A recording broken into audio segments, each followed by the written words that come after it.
ఒక ఊరిలో అమల అనే గయ్యాలి అత్త ఉండేది. ఆమెకు ఒక సున్నిత మనసు గల మాయ అనే ఒక కోడలు ఉండేది. అమల మాయని ఎప్పుడూ కొడుతూ ఉండేది. మాయ తనలో తాను, అమ్మా, నన్ను అత్త ఎప్పుడు కొడుతూనే ఉంటుంది. నాకిక్కడ నరకంగా ఉంది, చనిపోవాలనుందమ్మా. ఇంతలో అమల వచ్చి, ఏంటే ఇంకా పనులు చేయకుండా అలా కూర్చొని ఏడుస్తున్నావు? వచ్చి 4 తగిలించమంటావా? వద్దత్తయ్యా, కొంచెం సేపట్లే పనులన్నీ చేస్తా అంటూ పాపం ఏడుస్తూ పనులన్నీ చేస్తుంది. తన పనులన్నీ పూర్తయ్యాయి. ఇంతలో మాయ భర్త అయిన కిషోర్ ఇంటికొచ్చాడు.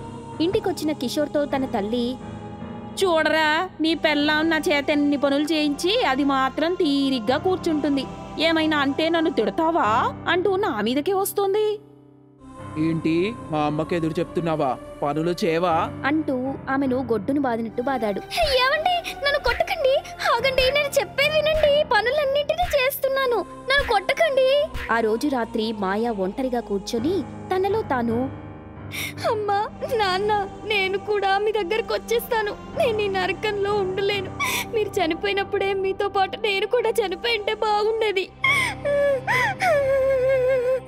ఇదంతా కొంచెం దూరంలో ఉండి చూస్తున్న ఒక దయ్యం ఆమె బాధను అర్థం చేసుకొని ఆ దయ్యం కూడా బాధపడుతుంది. ఇంతలో మాయ తను చనిపోయే ప్రయత్నం చేస్తుండగా దయ్యం ఆమె దగ్గరకు వచ్చింది. ఆ దయ్యాన్ని చూసి, నువ్వు దయ్యానివా అంటూ భయపడుతూ అడిగింది. అవును, దయ్యాన్నే. నువ్వేంటి ఆగిపోయావు? చచ్చిపో. చచ్చి ఏం సాధిస్తావు? మాయా, ఈ నరకంలో బతికుండడం కంటే చావడం మేలు. బతికుండి కూడా నేనేం సాధించలేను. దయ్యం అలా చెప్పి, బంగారం లాంటి నా భవిష్యత్తుని నా చేత్తోనే నాశనం చేసుకున్నాను. నువ్వేం చెప్పినా సరే నేను నిన్ను చావనివ్వను అంటూ అమాంతం ఆమె శరీరంలోకి ప్రవేశించింది. ఆ మరుసటి రోజు అమల మాయ దగ్గరికి వచ్చి, ఏంటే పనులేం చేయకుండా అలా పడుకున్నావు అంటూ ఆమె జుట్టు పట్టుకుంది. మాయ శరీరంలో ఉన్న దయ్యానికి కోపమొచ్చి ఒక్కసారిగా, నా జుట్టే పట్టుకుంటావా అంటూ దయ్యం రూపంలోకి మారి అమలని కొట్టడం మొదలుపెట్టింది. అమ్మో అమ్మో దయ్యం, అమ్మో, నన్ను కొట్టకే, నీకు దండం పెడతాను గాని నన్ను కొట్టకు, నీకు పుణ్యం ఉంటుంది.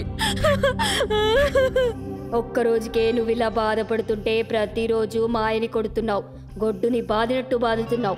అసలు నువ్వు ఆడదానివేనా? నీకంటే పశువులు నయం. నువ్వు అసలు మనుషుల్లో ఉండడానికి వీల్లేదు. నిన్ను చంపేస్తా. వద్దొద్దు, నన్ను చంపకు, నీకు పుణ్యం ఉంటుంది. అయితే నేను చెప్పినట్టు చెయ్యి. ఇక్కడ పనులన్నిటినీ నువ్వే చేయాలి అంటూ తన చేత పనులన్నీ చేయిస్తుంది. ఇంతలో మాయ భర్త అయిన కిషోర్ ఇంటికొచ్చాడు. అప్పుడు మాయ కూర్చొని ఉంటుంది. తన తల్లి మాత్రం పనులు చేస్తూ కనిపిస్తుంది.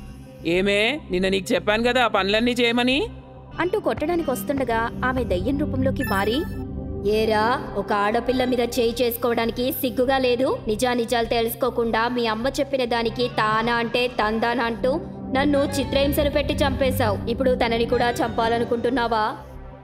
నువ్వెవరు? ఇంకా అర్థం కాలేదా? నేను మీ మొదటి భార్య పావనిని అంటూ మాయ శరీరం నుండి బయటకొచ్చింది. దయ్యం మాటలు విన్న తల్లి కొడుకులిద్దరికీ ఆశ్చర్యం కలిగింది.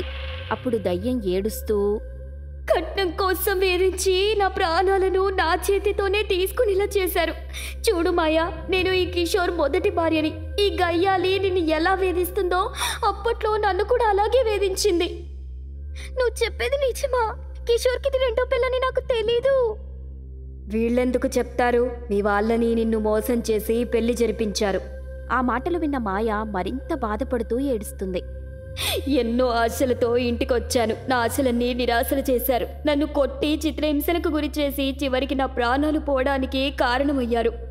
వీళ్ళు హంతకులు. వీళ్ళని ఇలాగే వదిలేస్తే నా ప్రాణాలు నీ ప్రాణాలతో పాటు ఇంకెందరి ఆడవాళ్ళ ప్రాణాలు తీస్తారు. అందుకే వీళ్ళిద్దరినీ చంపేస్తా అంటూ వాళ్ళని చంపడానికి ముందుకొచ్చింది. ఇంతలో మాయ అడ్డుపడి, వద్దొద్దు, నా ముఖం చూసి వాళ్ళని విడిచిపెట్టు. నా భర్తను చంపి నాకు అన్యాయం చేయకు. నీకు జరిగింది అన్యాయమే, కాదనటం లేదు.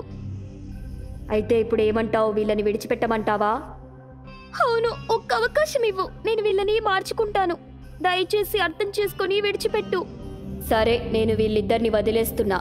వీళ్ళు కనుక మళ్ళీ ఇలాగే చేస్తే వాళ్ళ ప్రాణాలు పోతాయని చెప్పు.